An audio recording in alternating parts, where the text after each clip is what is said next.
ఏం కొనాలన్నా ధరల షాక్, ఏం తినాలన్నా బడ్జెట్కు భారం. వంటింటి నుంచి వాహనం వరకు, పప్పు నుంచి ఫోన్ వరకు ఇప్పుడు ప్రతి దానిపైన ధరల మోత మోగుతోంది. సామాన్యుడి జేబుకు చిల్లు పడుతోంది. ఎందుకు పెరుగుతున్నాయి ధరలు? దీని వెనుక ఉన్న అంతర్జాతీయ కారణాలేంటి? కంపెనీలు అనుసరిస్తున్న కొత్త వ్యూహం ఏంటి?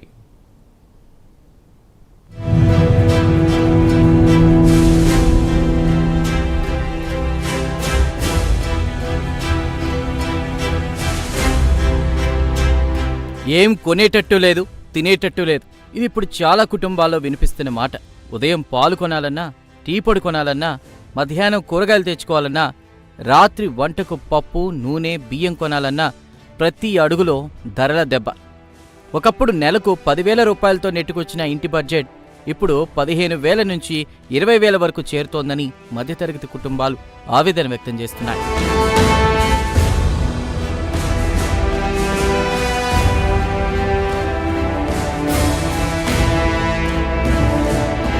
ఇప్పటికే బియ్యం ధరలు భారీగా పెరిగాయి. పప్పు ధాన్యాల ధరలు 20% వరకు ఎగబాకాయి. వంట నూనెలు 14 నుంచి 16% వరకు ఖరీదయ్యాయి. పాలు లీటర్కు 2 నుంచి 400 రూపాయలు పెరిగాయి. దీనికి తోడు కూరగాయల ధరలు రోజుకోలా మారుతుండటంతో వంటింటి బడ్జెట్ పూర్తిగా తారుమారవుతోంది. అయితే ఇక్కడితో ఈ ధరల మోత ఆగిపోవడం లేదు. ఇకపై మొబైల్ ఫోన్లు, టెలివిజన్లు, ఫ్రిడ్జ్లు, వాషింగ్ మెషీన్లు, ఏసీలు, ఫర్నిచర్, దుస్తులు, కార్లు ఇలా దాదాపు అన్ని వస్తువుల ధరలు మరో 6 నుంచి 8% వరకు పెరిగే అవకాశాలు కనిపిస్తున్నాయి. కొన్ని విభాగాల్లో ఈ పెరుగుదల అంతకంటే ఎక్కువగా ఉండొచ్చని మార్కెట్ వర్గాలు చెబుతున్నాయి.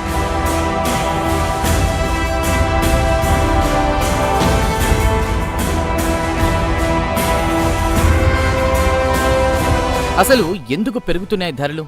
దీనికి ఒకటే కారణం కాదు. మొదటిది పశ్చిమాసియాలో కొనసాగుతున్న యుద్ధ ఉద్రిక్తత. ఆ ప్రాంతంలో అస్థిరత పెరగడంతో ముడి చమురు సరఫరాపై ప్రభావం పడుతోంది. క్రూడ్ ఆయిల్ ధర పెరగడం అంటే కేవలం పెట్రోల్, డీజిల్ మాత్రమే కాదు, దాదాపు అన్ని పరిశ్రమల ఉత్పత్తి వ్యయం పెరగడమే. ఎందుకంటే ప్లాస్టిక్, ప్యాకేజింగ్, సింథటిక్ ఫైబర్, డిటర్జెంట్లు, పెయింట్లు, టైర్లు వీటన్నిటి తయారీలో పెట్రోకెమికల్స్ కీలకం. అందుకే క్రూడ్ పెరిగితే చివరికి కిరాణా బిల్లు కూడా పెరుగుతుంది.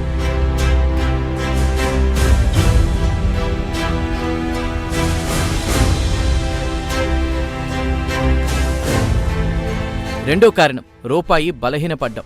భారత్ దిగుమతులపై ఎక్కువగా ఆధారపడే దేశం. రూపాయి విలువ పడిపోతే విదేశాల నుంచి దిగుమతి చేసే ముడి సరుకు మరింత ఖరీదవుతుంది. దాంతో కంపెనీల ఉత్పత్తి వ్యయం పెరుగుతుంది. మూడో కారణం రవాణా ఖర్చులు. డీజిల్ ధరలు, టోల్ ఛార్జీలు, లాజిస్టిక్స్ వ్యయం పెరగడంతో ఫ్యాక్టరీ నుంచి వినియోగదారుడి ఇంటి వరకు వస్తువు చేరే ఖర్చు పెరుగుతోంది. నాలుగో కారణం ప్యాకేజింగ్ మెటీరియల్ ధరలు. కాటన్ బాక్సులు, ప్లాస్టిక్ కవర్లు, అల్యూమినియం ఫాయిల్ అన్నీ ఖరీదవుతున్నాయి.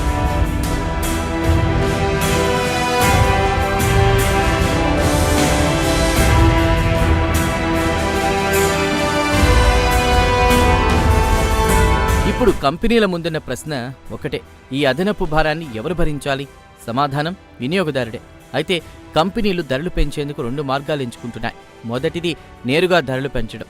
రెండోది ష్రింక్ఫ్లేషన్, అంటే ధర అదే ఉంటుంది కానీ ప్యాకెట్లో సరుకు తగ్గిపోతుంది.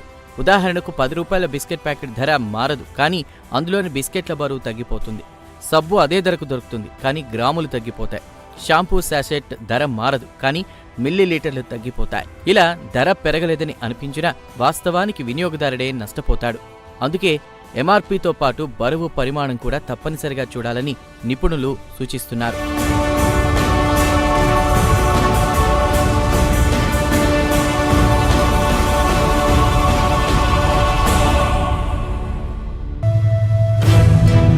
ఇక పండుగల సీజన్ కూడా దగ్గర పడుతోంది. వినాయక చవితి, దసరా, దీపావళి ఇలా ఈ సమయంలోనే కుటుంబాలు కొత్త దుస్తులు, టీవీలు, ఫ్రిడ్జ్లు, బైక్లు, కార్లు, గృహోపకరణాలు కొనుగోలు చేస్తుంటాయి. కానీ ధరల పెరుగుదల వల్ల ఈసారి కొనుగోళ్లు తగ్గే అవకాశం ఉందని మార్కెట్ విశ్లేషకులు చెబుతున్నారు.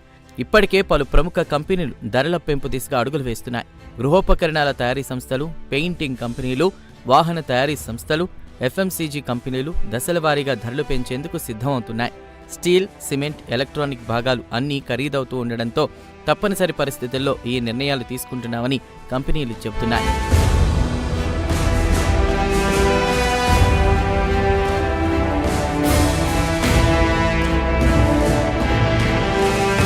అయితే ఈ పరిస్థితుల్లో సామాన్యుడి ముందున్న సవాల్ ఒకటే: అవసరమైనవి మాత్రమే కొనడం, ఖర్చులను నియంత్రించడం, ధరల్ని పోల్చి కొనుగోలు చేయడం, ప్యాకెట్ల బరువు పరిమాణాన్ని కూడా పరిశీలించడం. ఎందుకంటే రానున్న రోజుల్లో ధరల మోత మరింత పెరిగే అవకాశాలు ఎక్కువగా కనిపిస్తున్నాయి.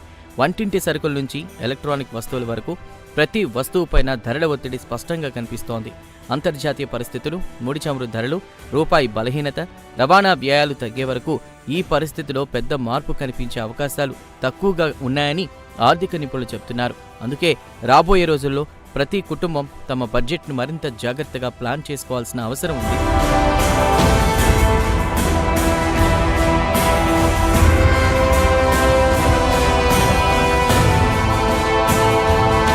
ధరలు పెరగడం ఒక్క రోజులో జరిగిన పరిణామం కాదు, కానీ దాని ప్రభావం మాత్రం ప్రతి ఇంటిపై పడుతోంది.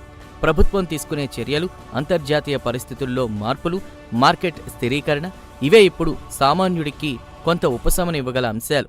అప్పటి వరకు మాత్రం ధరల మోత నుంచి తప్పించుకోవడం అంత సులభం కాదు.